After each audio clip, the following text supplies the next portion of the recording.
Hello, Taurus. My name is Echo. Thank you so much for joining me for this March 2025 tarot reading. I do apologize for the late reading as I was ill and now I am well. We had a moon eclipse earlier this month, and the energy around an eclipse can generally be a little chaotic. So if the people around you seem a little bit frazzled, or you do, don't worry, that's going to pass quickly.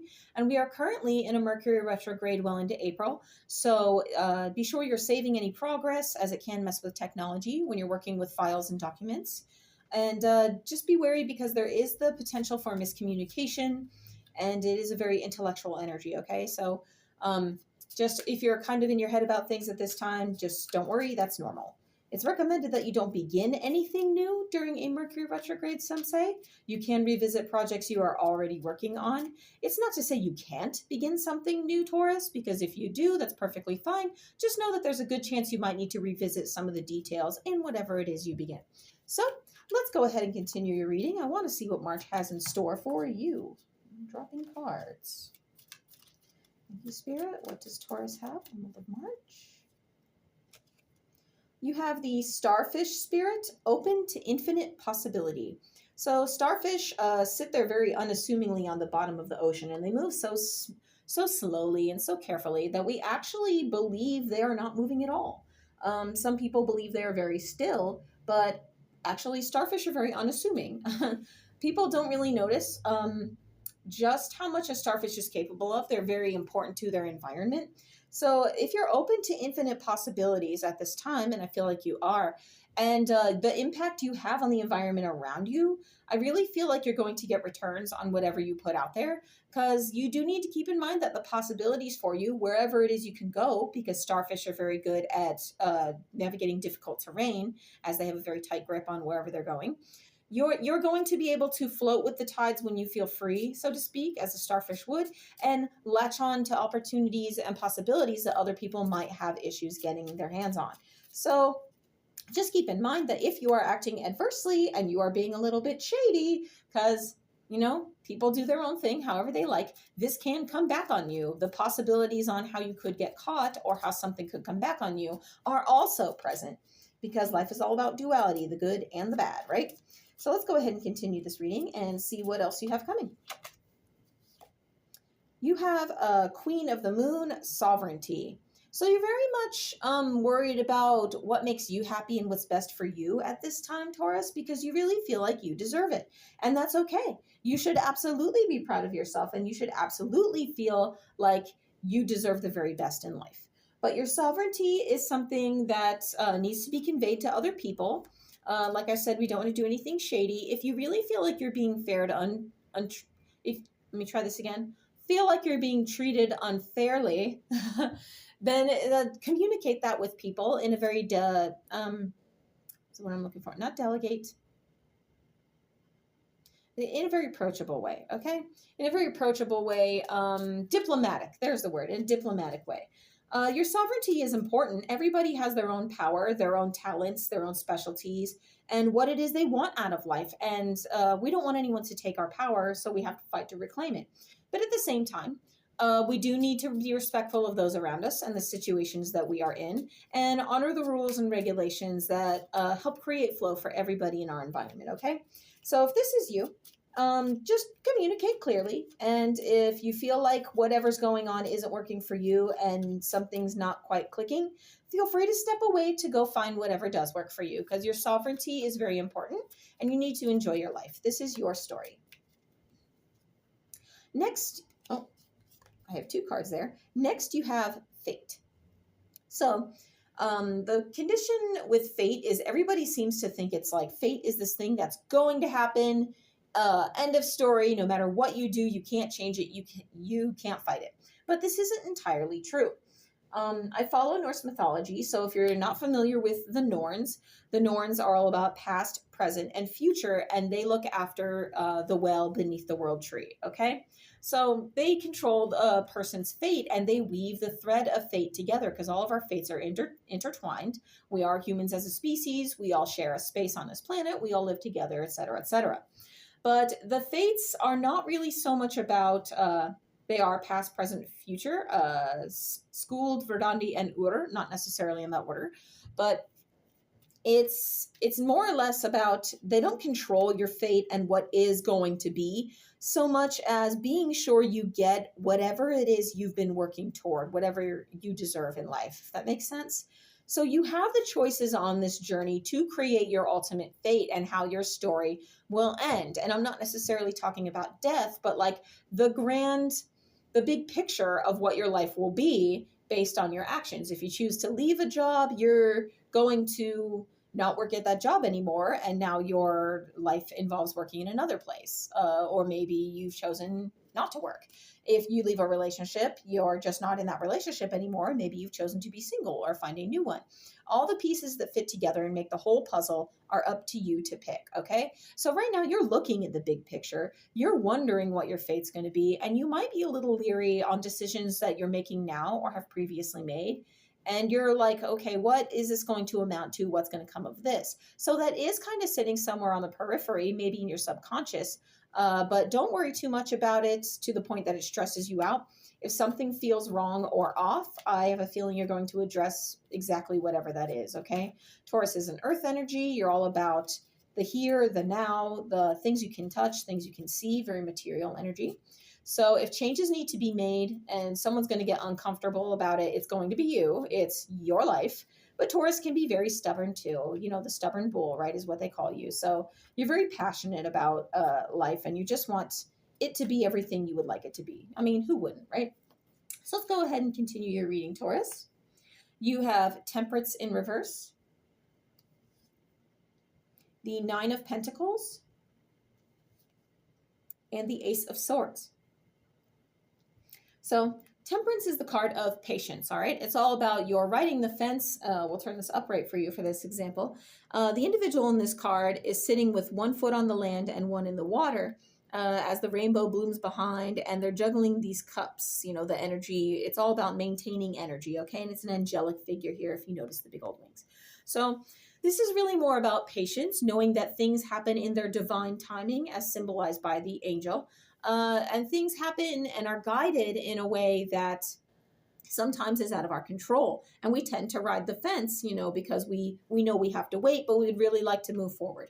And it juggles our emotions, our energy. And in the meantime, the rainbow is a reminder that everything will happen for the better good, you know. Sometimes opportunities pass us by so we can find something greater. Sometimes people push us down so we can move on from them and find our tribe and situations and people that click with us.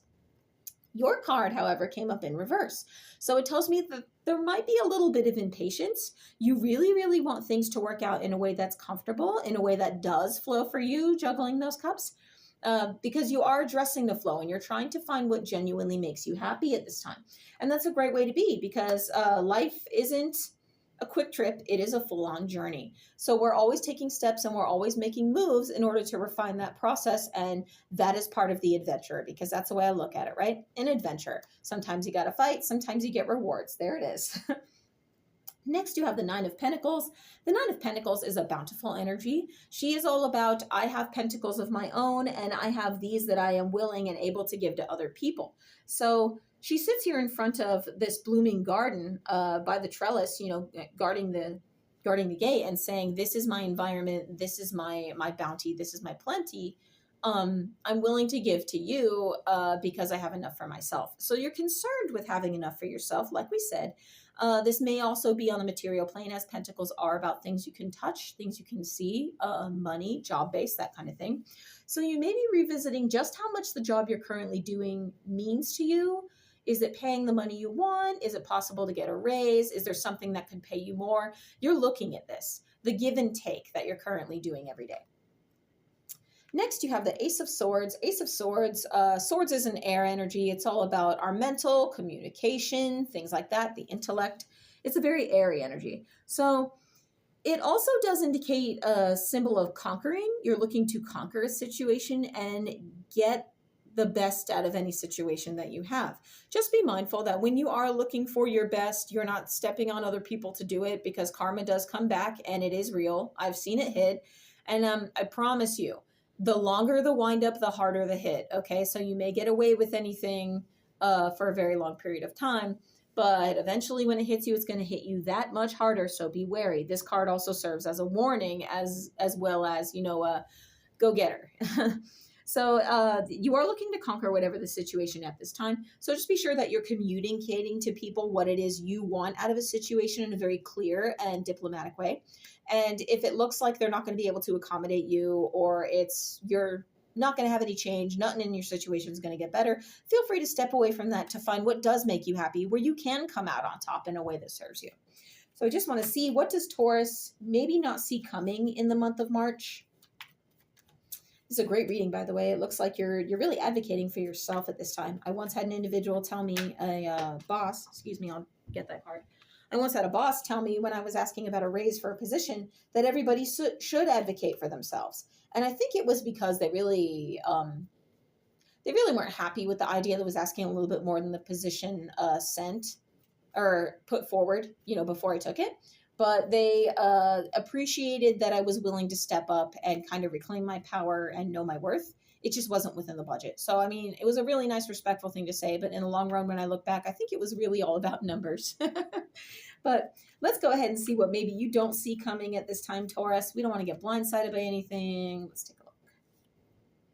You have the Nine of Wands. Nine of Wands is the wounded warrior energy. It's all about, you've been through some stuff and now you're looking to stand your ground. Wands are a fire, passionate energy. So you're very passionate about something. And given that it's in a position where you maybe don't see this coming, you're going to have to stand your ground on something. Because either you have been or you're feeling now wounded in a situation, okay, where you used to really love something, you're not so hot about it now because it's just not fitting for you. Maybe the situation has changed.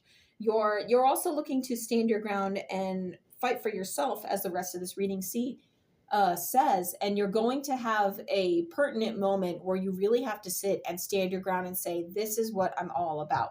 We were talking about speaking diplomatically. But sometimes when we're diplomatic, some people are just unwilling to budge.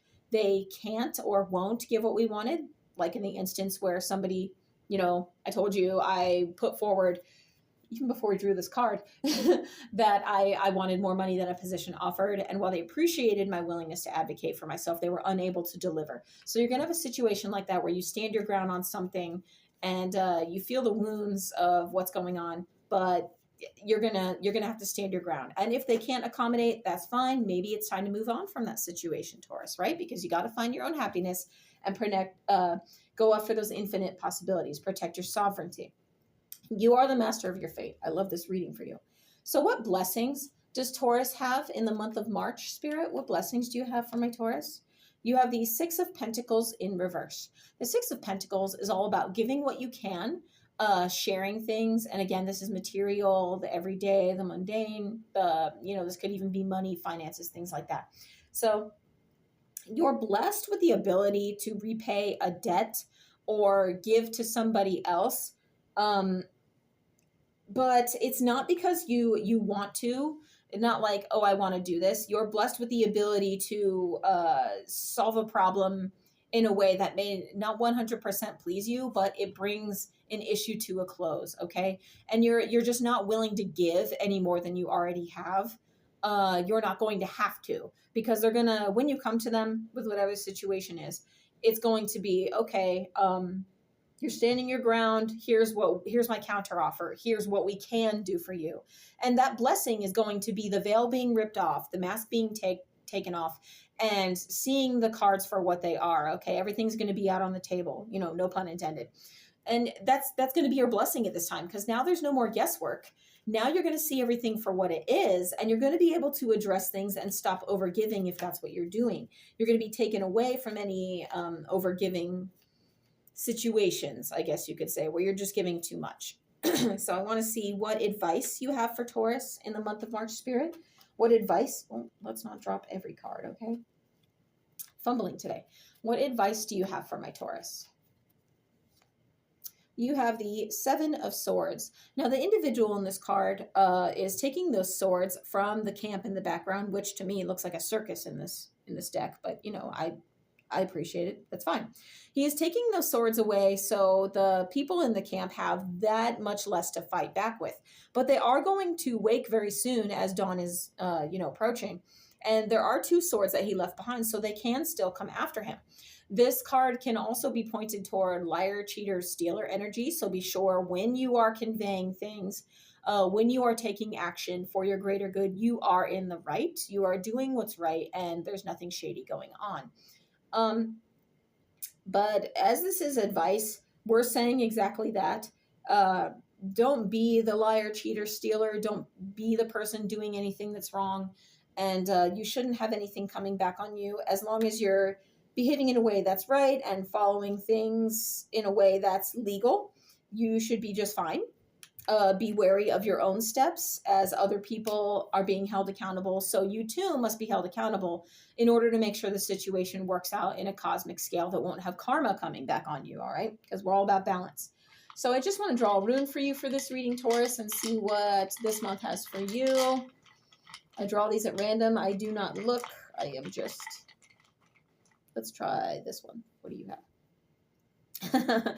This is the blank rune. Now, the Elder Futhark from Scandinavian and Germanic culture is actually not in the Elder Futhark. It is a more new idea, but I decided I would include this in my rune set because I find that a lot of people are very receptive to it and it makes them more comfortable during a rune reading.